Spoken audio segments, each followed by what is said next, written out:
Something that's been on my mind a lot lately is this narrative that I'm hearing about AI and programming and how AI is going to take programmers' jobs away.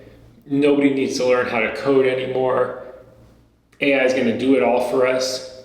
Well, I'm here to talk about that today because I think about it differently. Coding is fundamentally about problem solving. When we have AI, we have more problems than we had before. Yeah, we might have some ways to generate code. Do you think that code is just going to work 100% of the time? No, it's going to have errors.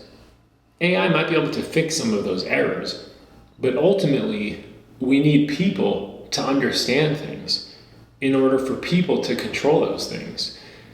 So if somebody has a business and they just outsource the entire software development part of that to some AI model, who's going to be responsible if that goes wrong?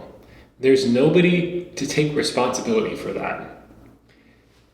And that's a lot of what any job is, especially one that's about your intellectual labor, your creative labor. It's about who's taking responsibility for things. Because ultimately, there's going to be a solution. But if there isn't a solution, you need to know who to go to. What is the next thing that you do? People aren't comfortable just giving that to AI. But let's take this back a step. And let's talk about what coding is. Coding, programming, I use those terms interchangeably.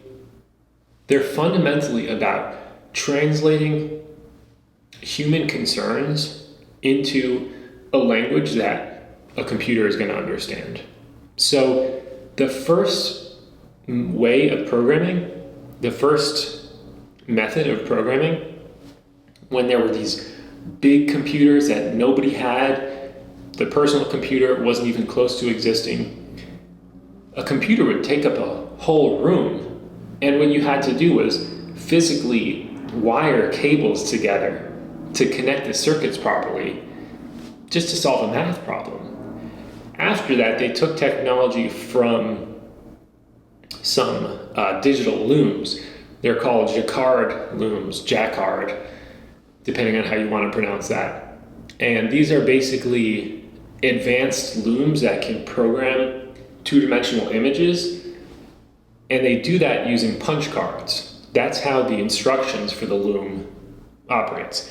I'm going to get back to the programming in AI, but this is important because that technology was brought to computers then, so that instead of moving the wires around, you could just make a punch card with holes in it, feed it into the computer, and that was your code. That is, whether you're doing wires, whether you're punching holes in a punch card, whether you're actually typing code yourself, whether you're managing somebody else who's typing the code, whether you're using an AI model to generate code and then you're pushing it out somewhere, that is all the intermediary step. You're not figuring out what is this code supposed to do. That's not the job of the programmer. That's not the job. The job is figuring out what this person is telling me they want their software to do. And how can I get the computer to understand that in a way that the computer thinks? This is something that AI is exceptional at. AI is amazing. At this point, with these large language models, AI is absolutely phenomenal at taking what a human wants, a human expression, just what you're saying, and translating that to the context of what a computer can understand. So at this point, I can really say, write me a Python script to hit this API and pull this data together and generate a graph from it. And it's going to do that. Probably do it right the first time. But that's a component. In order to build useful technology, you need to integrate the components to do something actually useful. So there's a lot of components there. And AI isn't going to figure out what's useful for people. People need to figure that out. And people need to express that. And the job of a programmer is to be that intermediary. But that intermediary step is now going to have more tools available to it. So now we not only have programming languages available to us, we also have these powerful AI models to generate code with programming languages. Maybe it's going to open up more possibilities for what you can do. It's true that there might not be a need for as many programmers on a specific project to accomplish everything that you could accomplish before. Maybe a team of 4 might be reduced to a team of 2 at some point. I don't know how much that's happening right now at the end of 2024, but the job market is questionable, and I think it is happening to some degrees. I think people are experimenting with that, but the whole idea is that ultimately you need people to communicate with people and for people to trust. So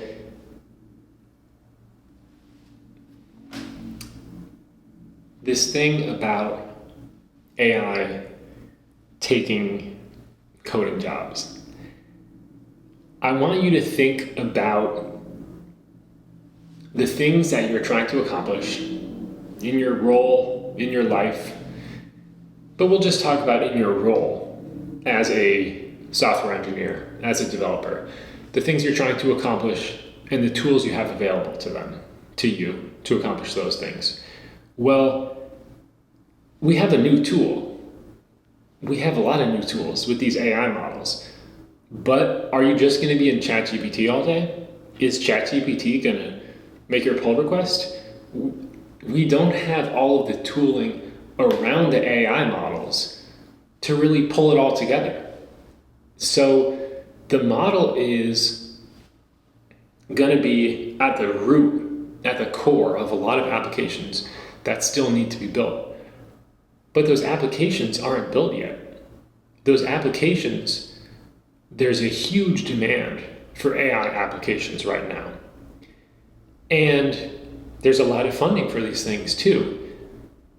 What there's not as much demand for is a software engineering production function. So what do I mean by that? I mean, the input is the business requirements and the output is some functioning code that works. At this point, that's becoming a commodity. People think that AI is going to be able to do that whole process. Eventually, I'm sure it will. But right now, it's not quite there yet. So, because it's not quite there and because a lot of this tooling still needs to be built, just to understand how this stuff works, it helps to understand coding. Coding is fundamentally a problem-solving skill set.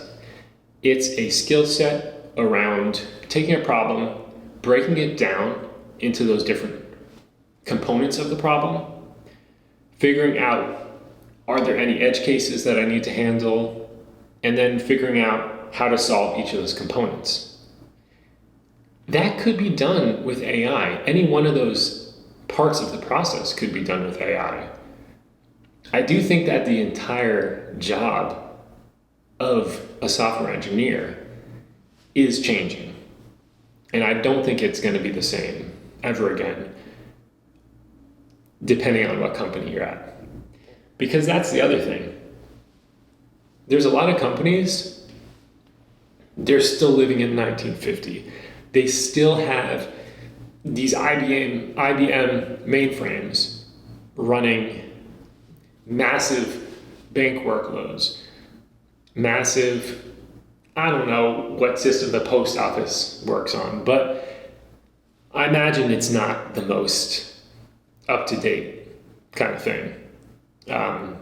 Airlines, there's a lot of old school industries that are slow to adopt technology. Just because there's a new technology available, it doesn't mean everybody suddenly downloaded the understanding of how to use this technology, what it's good for, what the dangers are. People have to figure it out. And some people are going to figure it out faster than others. A lot of these companies, they need somebody to hold their hand. That person is most likely going to be somebody with some coding experience, because if you're a coder, if you know how to code, you can actually connect their systems with these new systems. Those integrations, a lot of the work that I've done personally has been back-end engineering. All that is connecting one system to another system and making sure that things don't break. Whether one system goes down, the other system goes down, whether, a meteor falls on the data center. These are the kind of things that you need to plan around so that your system still works. And I just don't think that's really going to change. But here's the thing. I actually think that coding is more important than ever with all this AI technology just becoming so ubiquitous. Because who built the AI technology? What's it built with? Code. All these AI models, yes, they are mathematical, statistical models, basically just a whole bunch of numbers, but those models were built with code. They were trained with code. The data that was used to build those models was collected, sorted, aggregated, processed with code. So the entire production function of these AI models is all about code. Yeah, there's a lot of other things that you need to know about to actually build an AI model. But fundamentally, coding is the tool that you use to do that. And if you don't understand the logic of how a computer works, it might be more difficult for you to understand the logic of how an AI model works. They require different intuitions. I do think that you can just go ahead and start using AI models like ChatGPT and develop an intuition for it. But in order to really understand it, you need to understand how computers function. To understand the limitations, you need to understand what is possible with a computer and what is not. You need to understand how information can get lost, how information can be compressed. There's all these different things, that perspectives and ways of thinking that get opened up for you when you learn how to code. It's really about problem solving, analyzing your problem, analyzing the tools that you have available to you, and figuring out a solution for it. I'm not somebody that, I didn't actually go to school for computer science, so, I am a professional software engineer, but I'm not really tied to any strict definition of software engineering. I kind of think about it in a general way. You're building software to do something useful, and that's not going away. That is not going away anytime soon. Now that we have all these AI models, we need AI applications. They just aren't out there right now. Some of them are, but think about your life right now. Think about all the things that could be done with AI. You know, if I'm, I don't know, planning my week, I can talk with ChatGPT and say, hey, here's info about my week. Can you help me plan it? But I need to actually give it all of that information. There's no systems collecting information about what are the things I want to do this week, what's my schedule look like, where am I located, all these different things about my habits that would go into planning my week. We need to build applications to bring all this data into one place and then do something useful with the data with the AI models. So the job of a software engineer, it's 100% going to change. It's already changing. I don't think anybody really understands exactly where it's headed. So it's definitely in a lot of flux right now, but for that reason, I'm not saying one way or another if it's going to be better or worse to have your career be a software engineer. That's a different question. This isn't career advice. This is just general how to understand things in the world better advice. Learn how to code. You should learn how to code. I really think anybody can learn how to code, and I think that you should also learn about AI. You can use AI to help you learn how to code. This is one of the things that I don't think, because we don't have a very learning-focused culture, we're very much about consumption. This is one of the things I think hasn't really settled in to society yet, settled into our collective understanding of what this AI technology is going to do. But it's going to make it so much easier to learn anything. You probably have seen The Matrix. If you haven't, there's a scene where Neo, the main character, they put a chip in his brain or something like that, and he goes through a simulation of flying a helicopter and doing martial arts and all this stuff. And then he opens his eyes and says, oh, I know Kung Fu. And it's this way of speeding up learning through simulating experiences. Pilots do this with, airline simulators, airplane simulators. There's also driving simulators. And I think that with AI, it's going to open up the possibility to realistically simulate so many different situations that are going to unlock learning potentials. What is that going to do? If it becomes so much easier for everybody to learn how to code because they all have a personalized AI tutor available to them, then there's going to be more people that know how to code. So the actual, economic value of learning how to code in terms of supply and demand, if there's more supply, the value will decrease. But that's only one way of thinking about it. But if everybody's learning how to code and you don't know how to code, there's going to be a way of thinking, a modality of thinking that is going to be difficult for you to tap into. And the thing about computers is that they're very predictable. AI changes that because now AI makes computers act more like people. Unpredictable, always changing, saying funny things, being awkward. These are qualities that computers never had before. But it's actually coming from a foundation that's completely deterministic. A computer program is always going to do the same thing if you run it the exact same way with the same input twice.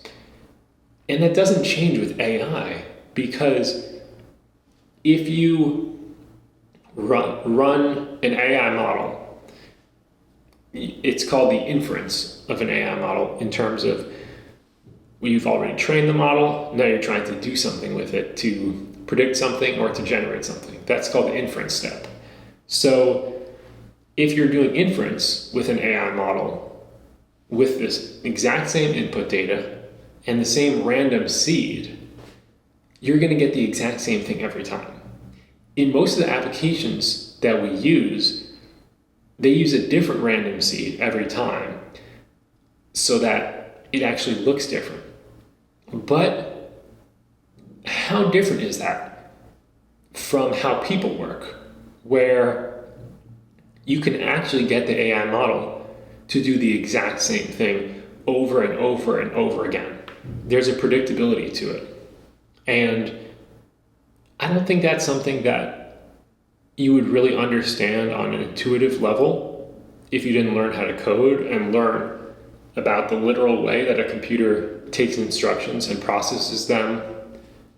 And it's also fun. Like, we use our brains in so many ways to just waste time, to feel something. And the feeling of writing code yourself that works and understanding the logic of it, it's a fun puzzle. It's a fun puzzle that has a lot of really great practical applications.